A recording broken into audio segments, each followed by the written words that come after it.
The Los Angeles Rams just shocked the NFL. Ty Simpson is here, Matthew Stafford is still QB1, and Sean McVay's future suddenly looks explosive.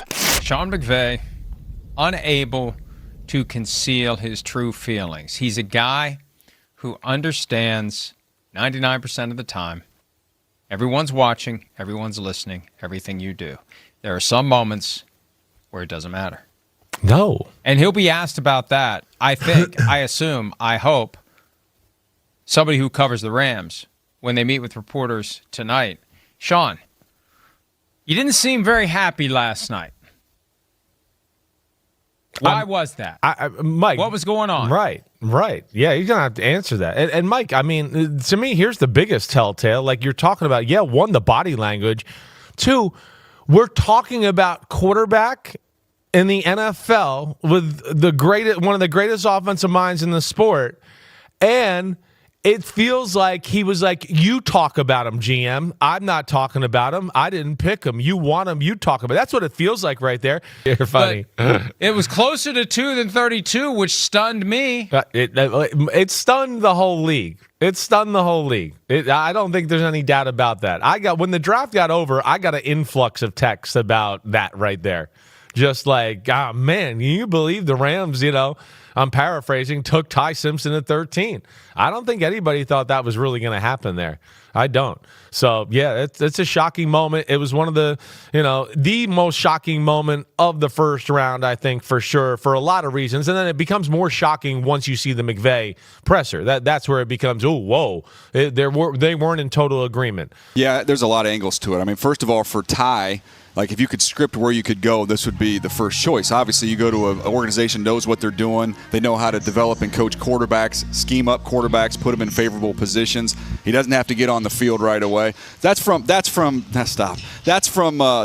perspective. From the Rams' perspective, though, you're a play away from a Super Bowl. This year's Super Bowl is in your building, and you've got the reigning MVP, and your first pick is someone who's not going to see the grass for 2 years. There's that side of it, and this is the one I haven't heard anybody talk about this. So we're all going to assume that Stafford's 2 more years, right? At least. Yeah. So immortal. Yeah. 10 more years. So you've got Ty did not start till his 4th year at Alabama. He's going to wait 2 years now in the NFL. So over a 6-year period of time, he'll have played 1 year of football. Like, that is a grand experiment to me. I've never seen anything like it. I don't have anything to compare it to. So I'm fascinated to see how the whole thing works out. We don't want to get stuck with Matthew Stafford and have no succession plan. Yeah. Because that's not a good place to be. And I think you find that Ben Roethlisberger has not really been a succession plan. As you with like right now, you talk about where you were with Aaron Rodgers. You're one play away from the Green Bay Packers of being in the Super Bowl. 15 games played. He talked about over a 6-year period. He won't even have a full NFL season worth of games played, but a lot of practice, and we like where he was practicing. Alabama, we liked where he was, and we'll obviously love it with the Rams if they welcome him in there. Sean McVay also has to believe in Stetson Bennett too, right?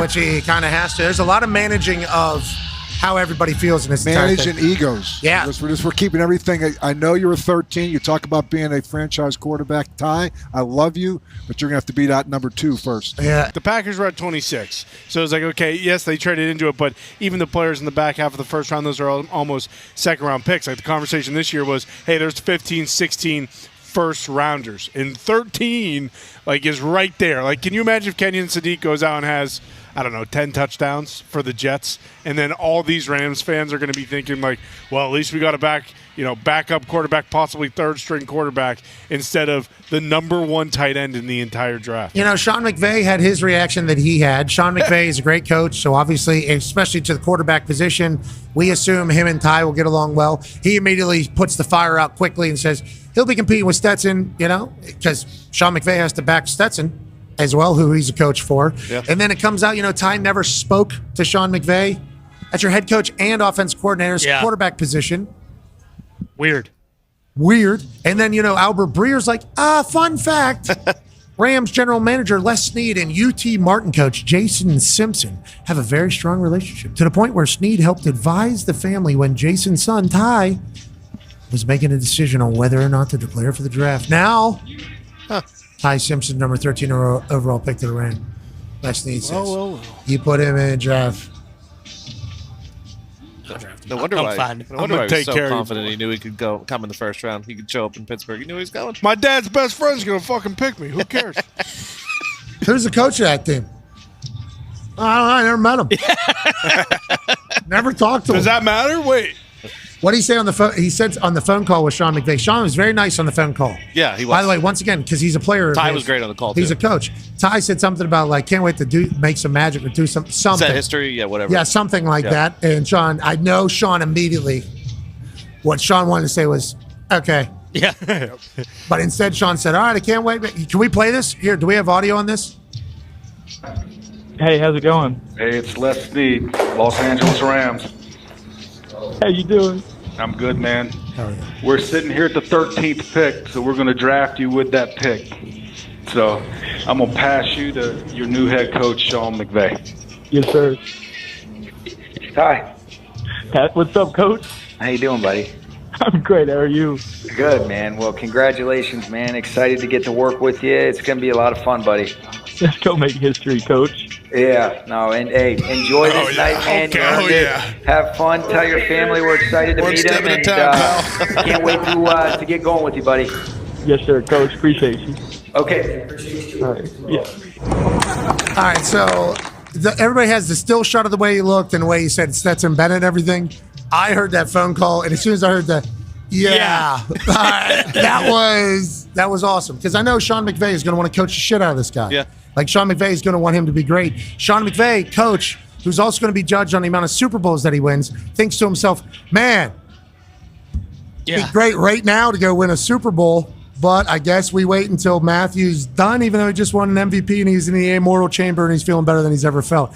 Coach is in an interesting spot there, AJ. Very interesting spot. What best case scenario? Matthew Stafford plays 2 more years, they get 1 more ring, and then Ty Simpson comes in and takes the helm. And that'd be best case. That'd be Probably That's like two ideal. Super Bowls, maybe. I mean, 2 would be, yeah. Who was your biggest winner? Yeah, I think it's John Harbaugh and the Giants. They were able to get Arvell Reese, who I think they were shocked was still there at that spot. He's projected to be quite possibly the best and most impactful defensive player in this draft, with comps to Micah Parsons and then Maui Noah to support that offensive line and help protect that quarterback and initiate the running attack with what some people think is the best offensive lineman in the draft. I think they nailed it. All right, Jordan, your biggest loser last night. Yeah, it was the Cardinals, right? We talked a lot about that 3rd overall pick, the value of taking a running back in that spot when you don't have the offensive line shirt up, you don't have your quarterback of the future. Doesn't mean he's not extremely talented and one of the best football players in the draft, but man, if they would have got Ty Simpson late or figured out a way to get the quarterback situation addressed in the first round as well, would have been a home run. Instead, it's like, okay, now what? That you have a running back that's one of your highest paid players. Dano, who was your biggest winner aside from yourself? Yeah, thank you for saying that. Ty Simpson. Ty Simpson, 1 year starter at Alabama, and he goes to an organization in the Los Angeles Rams that is as well run top to bottom as anybody in the NFL. They are going to draft well consistently. They've got a head coach in Sean McVay that is an unbelievable leader and X's and O's guys. He's going to a place that expects to win a Super Bowl, gets to learn behind and sit behind a future Hall of Famer in Matthew Stafford. The ideal landing spot for any young quarterback, certainly a player like Ty Simpson. All right, speaking of Simpson, and you mentioned Sean McVay, he spoke about the opportunity to eventually succeed Matthew Stafford after the pick was made. A lot of people interpreted it a certain way. Just listen to what he said. I'm super pumped to, just be a part of a room with him and to learn from him. He's one of the greatest of all time, quarterback wise. And, we watch his, film all the time when I was at Bama. Well, the stuff they did, the stuff the Rams did and Coach McVay. So the fact that I get to be in a room and soak up all that knowledge is something that, I couldn't ask for a better situation. Let's make one thing clear. This is Matthew's team. And you get a chance to be able to address, the backup quarterback, Yeah, listen, throughout the process, you trust your eyes. I've always said that. Trust my eyes, trust my eyes. I've been wrong before. I was right on this one. They weren't the only team. I will tell you that. They weren't the only team that was going to go to get him. So I think this is a smart organizational decision by the Rams. This is the way that high-end organizations operate. You get the quarterback when you don't need it. Okay, so now he has the opportunity. He doesn't have to play. He's going to sit and learn. He can sit for at least 1 year, if not 2, depending on how long Matthew plays. He gets to go to an organization that is as rock steady as anybody. And if we think about the Sean McVay offense, it's about being under center, it's about using shifts and motions, and it's about being in the play action game. It's everything he did at Alabama this past year. I think he's going to be a very good player for 10 plus years under Sean McVay and the Los Angeles Rams. And they've got a very bright future, both as an organization and as a player. If there's a Ty Simpson club, Dan is the president.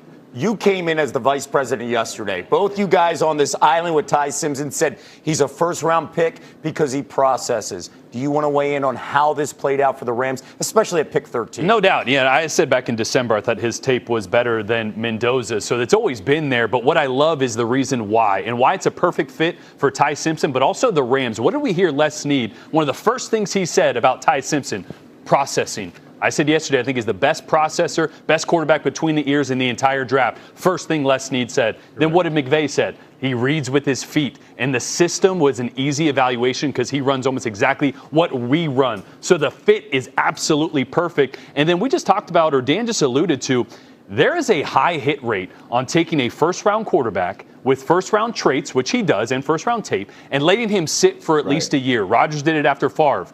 Mahomes did it with Smith. Love did it after Rodgers. Those are all guys taken in the first round that sat for at least a year, learned from greats, and ended up being as good, and maybe eventually better. Yo, mic check 1 to 2, -1, -2. Game over for this video, folks. Smash that like button, drop a comment, and subscribe to stay in the huddle for more. This is NFL Madness, bringing the heat and signing out.